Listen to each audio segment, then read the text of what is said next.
To assign a digital SAT or ACT on Evallo, or even a PDF-based worksheet or practice test, simply click on the New Assignment button and then select the student that you want to assign the test to. You can actually select multiple students. You can also select a student group.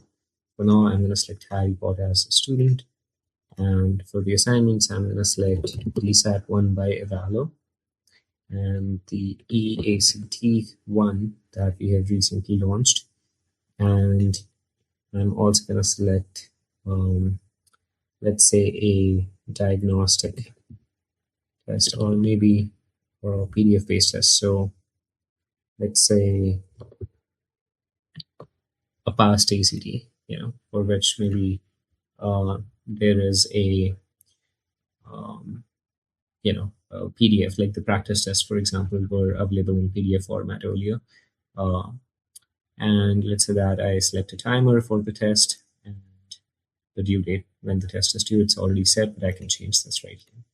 And I can also add some notes like only attempt math, for example. Then click on assign. Now what happens is the student receives an email. So this is I'm logged into Harry's email. I'm just going to refresh the inbox. And here you can see that Harry has received 3 emails. You have a new assignment, you have a new assignment, you have a new assignment here, right? And Dumbledore will not receive any emails here.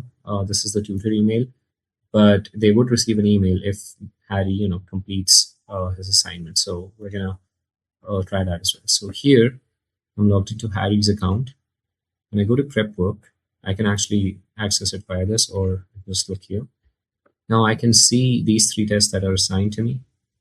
First, let's take a look at how the digital SAT looks. So the student can just click on this. So we can see the 4 modules here. Just click on Start Section. And there you go. This is the digital ACT interface. There's the nice looking timer that the student can hide.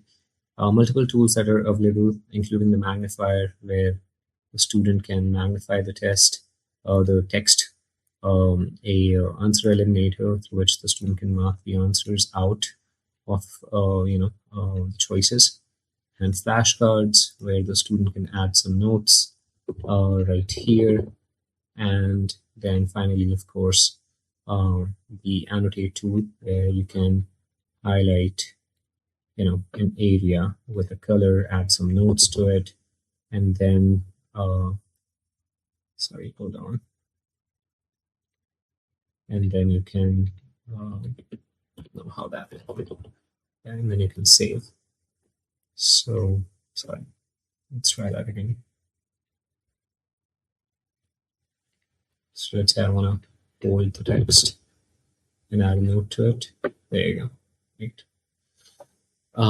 And also the student can mark a question for review. To come back to these later on. Navigating is also really easy because the student can simply move the recorder out of the way. The student can simply review, which questions are marked for review and which questions are answered, unattempted, etc. Let's go to the review page and just submit. Actually, let's make a few more selections just for the data of the score report. And let's go to 27, see, submit. Now the section is submitted and we're done with writing module 1.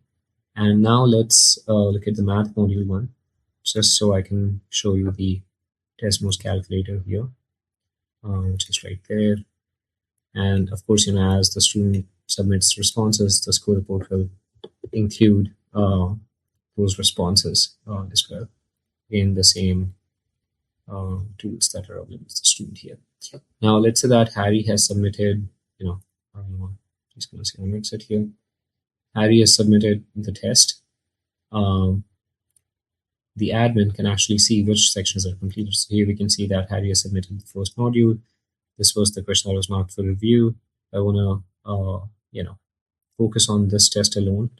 I can actually move open or close the sidebar.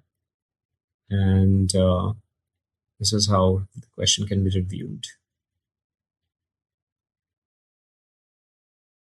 Okay, so now let's say that the student wants to attempt the digital ACT. So here I had already started this test earlier as a student, so that's where you can see the continue button right there. Now let's say that the student wants to continue working in the English section that they had started earlier. Um, just going to click on start section. Again, you can mark a question for review or unmark it. You can navigate between questions easily through the review, sidebar right here. Students can easily segregate, questions that are completed versus questions that are flagged just by going through this review screen. And now also the students have multiple tools available right here, including the highlighter. Let's see how the highlighter works, right? Highlight an area, just select a color, add some notes, save it, and now you can see the notes along with the highlighted area. And let's see how the answer eliminator works here. So pretty nice UI, and you can just cross out your answers. Now let's say that you're on the last page and you want to submit your responses. You can just click on submit, and now Harry's done with this particular section, and now you can move on to math. Just to give you a glimpse of how the math questions look. There you go. As you can see, I'd already attempted some of this test. So there you go. That's how the math interface looks for the ACT. Now, let's look at how the score report turns out for this. So once again, going into your assignments, actually, I have to open up the sidebar here, EACT, and this is where I can see the students' responses, and I can also see the time taken per question. Here, if you click on the row item, it actually takes you into the detailed review of that question. There you go. This is where the passages. This is where the answers are. We are sort of in the middle of adding this test, so you wouldn't see the answer explanation at the moment, but you can see that we're going to be adding video explanations as well slowly, and we'd be happy, for the community to submit video explanations as well if they want. But anyway, this is how you can, when you're reviewing the test from the student's point of view, from the tutor's point of view, when you're working with the student, you can just have this open on your screen and you will be able to see the answer. You can also share the screen with your students, and you can just hide the answer initially. And then, you can ask students some questions like, what was your approach? What do you think would be the answer this time?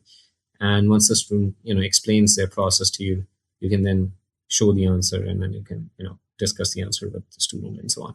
Multiple ways you can use the score report here. It also shows you the concepts where the student is struggling the most, because these questions have been categorized into their respective concepts. And we're working on the title here. We're probably going to be adding its title, category, and topic as the two titles. But anyway, that's how the digital ACT looks. Now, very quickly, if the student wanted to take a PDF-based test or PDF-based worksheet, this is how the interface looks for that. This is where you can upload, like right now I have just added like a random PDF here that I had in my computer, but essentially the student would be able to see the PDF file that you would have uploaded. It could be a practice test or practice worksheet, whatever, like here we have, for example, the past practiced ACTs answer keys. So for example, if you want to attach the PDF to that here and you want it to display as the student is taking the test, you can actually do that. And students can actually write notes. Students can print it out, download it, just navigate through the content, all of this right through this. In fact, there's a really nice focus mode. It actually blurs everything else so the student can just focus on the content. I just absolutely love this particular feature of the PDF-based tests. And again, mark for review, track your progress, use a calculator if you want, right? Right. Anyway, submit the section, and then that's it. It's a very similar interface after that for the score report.